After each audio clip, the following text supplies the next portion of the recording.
The thing with fascists is they're not good at coming up with anything new. Let me tell you a story. On September 11th, 1950, Joshua Haldeman, a Canadian chiropractor, amateur aviator, and part-time cowboy, sold everything and left Regina, Saskatchewan for good. Together with his wife and 4 kids, Haldeman flew the family to Montreal, where they boarded the Thorshall, setting out on a 30-day voyage. First down the Saguenay River, up the St. Lawrence, then across the Atlantic, where the family eventually reached South Africa, a country that just 2 years before had become the testing ground for a new model of society. We want to keep South Africa white. Keeping it white can mean only one thing: white domination. Already in 1950, if there was one thing Westerners knew about South Africa, it was apartheid. Even in its early days, and in the context of Jim Crow, some in the West already felt uneasy with the National Party's extreme project of racial separatism. But not everyone. Not Haldeman. Precisely the opposite. See, beyond his medical practice and hobbies, maybe the most notable thing about Haldeman was his involvement in technocracy. So he was part of something called Technocracy Incorporated in the 1930s and early 1940s in Canada, which was this pretty extraordinary and far out political movement and ideology, which envisioned, among other things, the dissolution of individual nations in North America into one giant thing called the technate that would be governed not by representative government or democracy, but by the rule of engineers. Technocracy was just one of the many political movements born out of the Great Depression. Anti-democratic and anti-capitalist and anti-socialist, technocracy promised its followers a world ruled exclusively by the best and the brightest. Philosopher kings, engineers, technocrats.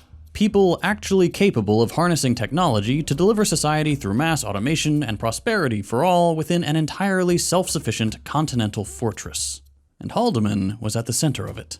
He wrote for their magazines, replaced his name with a serial number, he wore the uniform, and when technocracy was banned in Canada during World War II, Haldeman didn't give up on it.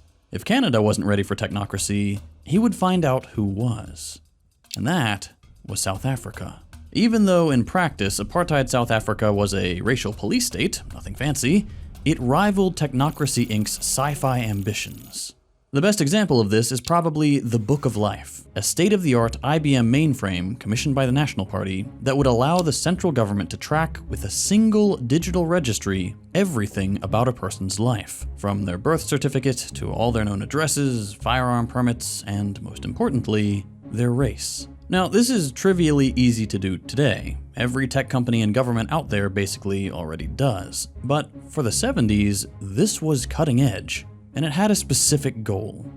So they were both very modern, investing heavily in things like IBM computers, but it was in service, as we know, of a highly reactionary and backward social order, which was designed on keeping the majority of the population as a disenfranchised and disempowered labor force that could be simply shuttled around the country as needed and disposed of. South African apartheid state would deal with people using technology to find people, using pretty advanced forms of individual identification to figure out where people were and where they could be taken to. You can see why South Africa was so appealing for Haldeman, a techno-futurist and profoundly white supremacist man. South Africa was a sort of blueprint for how technology could imbue the rich and powerful and deserving with complete control over an entire society, perfectly insulating them from both the outside world and those at the bottom. So we shouldn't be surprised that South Africa became a blueprint for Haldeman's grandson, too. Elon Musk.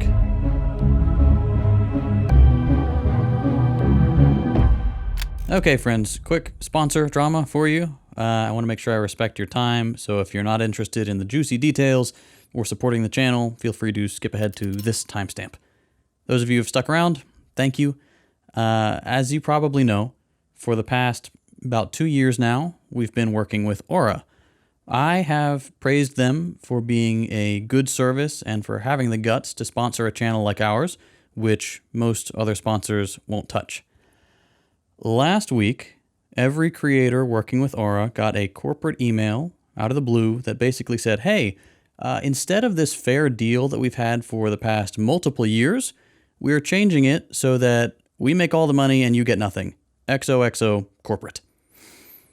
I have tried everything in my power to negotiate and get them to be reasonable because the new terms are genuinely offensive, but they won't budge and have basically given all of us the finger. So, long story short, it sure would be a shame if everyone who signed up for Aura for my sake were to cancel their subscriptions and tell all their friends not to use Aura. But personal pettiness aside, this really leaves the channel in the lurch. I swear this past year has been just one financial kick in the teeth after another. We had come to count on that predictable monthly revenue since up till now Aura had been so consistent. So I guess the lesson I keep failing to learn is that socialist creators should never trust anyone who is not ideologically aligned with their mission. Brands and liberal platforms will disappoint you every single time. So, all this to say, we are doubling down on Means TV and Patreon. I've already started putting up some additional exclusive content on Means.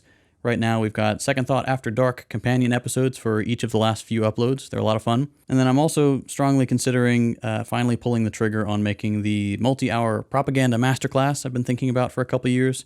If that sounds interesting to you, let me know in the comments.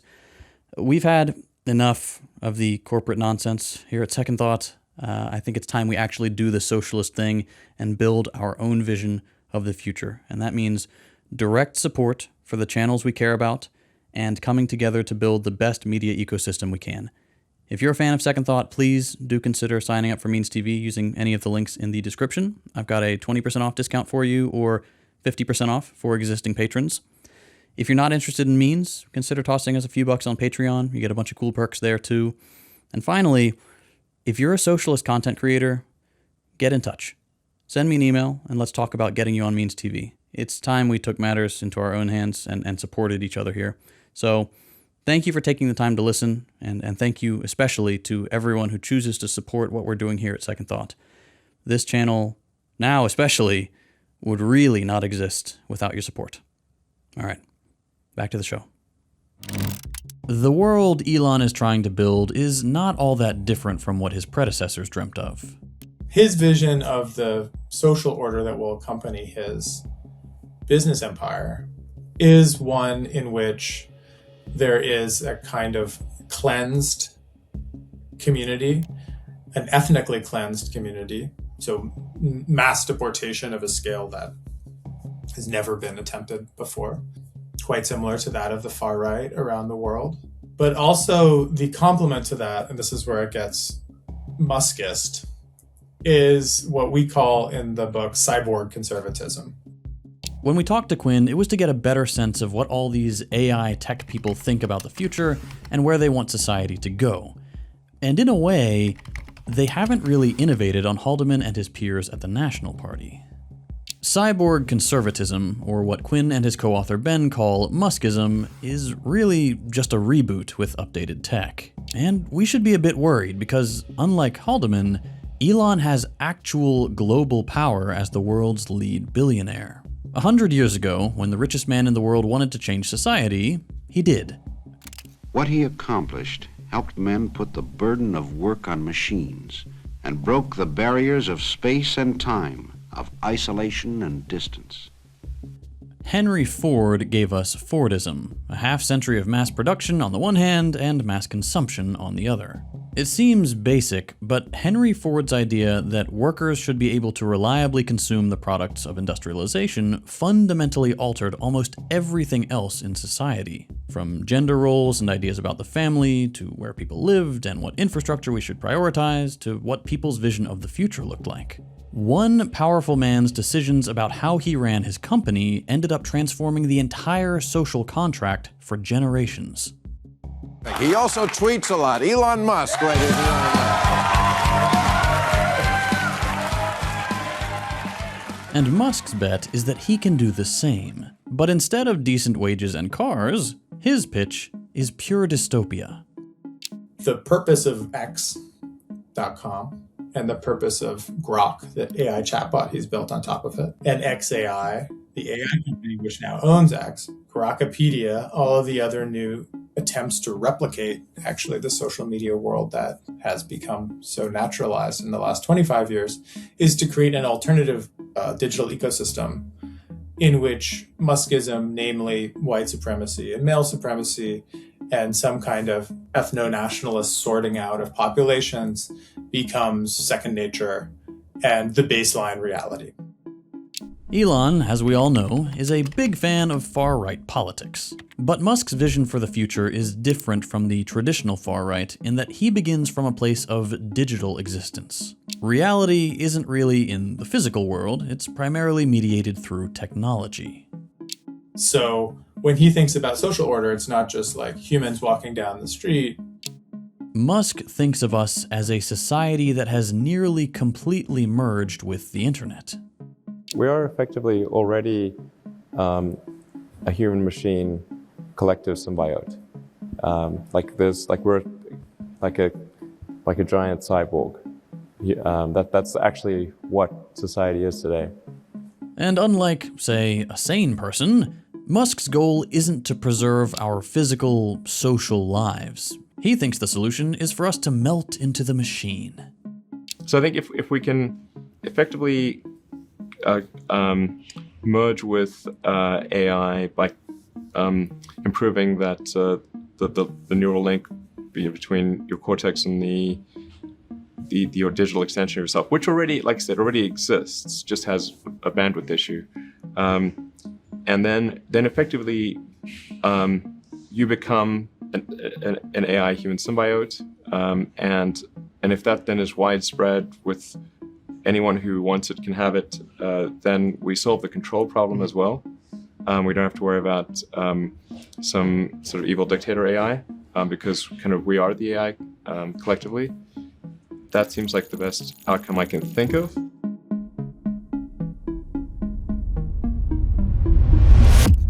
Should we take this seriously? Surprisingly, yes. I mean, I have no idea if this will ever be technically feasible, and AI people love to do this kind of doomsday stuff to hype themselves up. But on a practical level, we're going to be forced to interact with AI more and more, even if we don't get all the way to mind melding. And I know what you're thinking. Elon has a habit of saying something is definitely for sure happening really soon, and then it doesn't. But we're seeing him start to put the pieces of his dystopian dream together. Over the last few years, he's built an empire that's become increasingly difficult to escape. There's Neuralink, of course, but more importantly, he bought Twitter, purged it of dissent, and turned the whole thing into AI training. He gutted the government, promoted the expulsion of hundreds of thousands of migrants, and then got a Pentagon deal for XAI to become official government software. SpaceX has so thoroughly displaced NASA that it's now handling 95% of orbital launches from the US. Starlink has become an essential tool for several countries and their militaries. Elon has put himself at the center of a business empire that he's actively consolidating into a single company over which he has total control. He is pioneering kind of the extreme version of this Silicon Valley form of capitalism in which there's a kind of founder god CEO, almost divinity, who makes decisions for the company. And Elon's very clear about the end goal. All right, so let's... So I vowed to destroy the woke mind virus after that. And we're making some progress. Join the club. Yeah.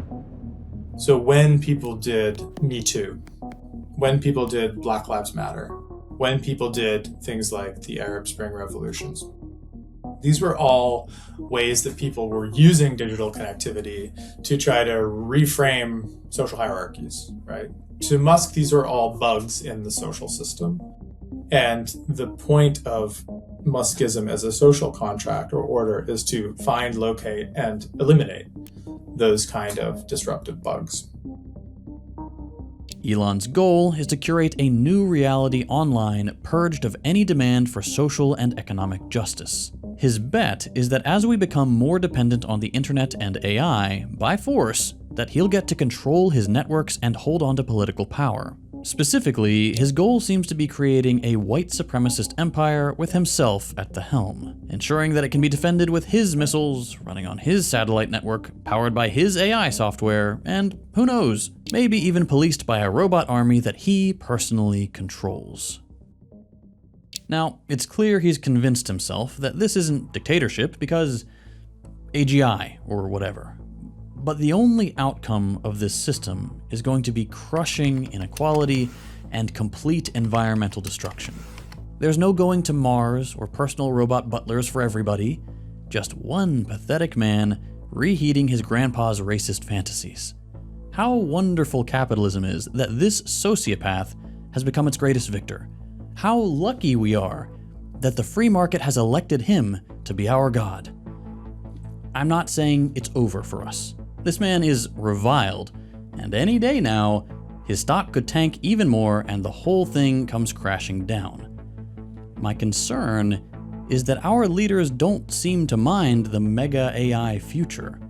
And as long as pumping AI stock stays national priority number one, he and people like him get to make progress. They're organized for their future. Are you?